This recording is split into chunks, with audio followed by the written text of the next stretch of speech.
Hello friends, welcome to Yavi's daily diary. இன்றைக்கி நம்ம சேனலில் என்ன பார்க்க போகிறோம்னா, கிச்சன் கவுண்டர் க்ளீனிங் பண்ணுறது பற்றி தான் பார்க்க போகிறோம். ஸோ உங்களுக்கு வீடியோவில் பார்த்தாலே தெரியும், க்ளீன் பண்ணுறதுக்கு முன்னாடி கிச்சன் இப்படி தான் இருக்குது. இந்த 1 வீக்காகவே பார்த்தீங்கன்னா எனக்குமே டீப் க்ளீன் பண்ணுறதுக்கு டைமே இல்லை. அதனால் சரி இன்றைக்கி டைம் கிடச்சது, இன்றைக்கே பண்ணிடலாம் அப்படின்னு சொல்லிட்டு தான் பண்ண ஸ்டார்ட் பண்ணேன்.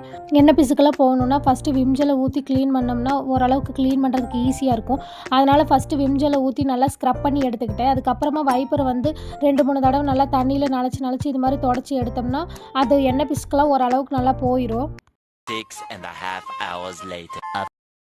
நானும் 10 தடவைக்கு மேலே தொடச்சிருப்பேன். நுரைய என்னமோ அச்சை பாத்திரமாட்ட வந்துக்கிட்டே இருக்குது. எனக்கு எப்படா முடியும் அப்படின்னு ஆயிடுச்சு.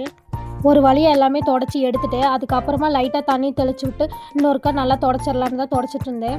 இல்லைன்னா அப்படியே வெள்ளை வெள்ளையாக தெரியும். அதனால் கொஞ்சம் இந்த மாதிரி க்ளீன் பண்ணோன்னா பார்க்குறதுக்கும் கொஞ்சம் நல்லாயிருக்கும்.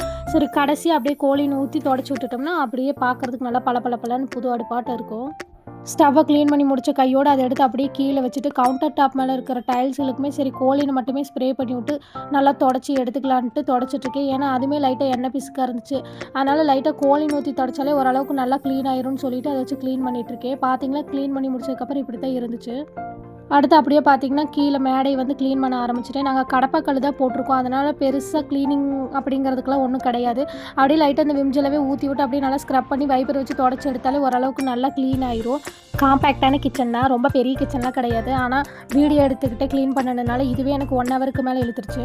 ஒரு வழியாக நம்ம கிச்சனை க்ளீன் பண்ணி முடிச்சிட்டோம். சரி அப்படியே ஸ்டாண்டையும் அரேஞ்ச் பண்ண ஆரம்பிக்கலாம்னு சொல்லி தான் ஸ்டாண்டை எடுத்து வச்சேன். இந்த பேப்பர் பார்த்தீங்க அப்படின்னா நான் இதை சைஸுக்கு ஏற்ற மாதிரி பார்த்து கட் பண்ணி வச்சுருந்தேன். அதை தான் எடுத்து அதில் போட்டுட்ருந்தேன். சரி வைக்கிறது அப்படியே பாட்டில்களையும் தொடச்சி நல்லா க்ளீன் பண்ணி வச்சிடலான்னு சொல்லிட்டு ஒரு பாட்டிலாக தொடச்சி வச்சுட்டு இருந்தேன்.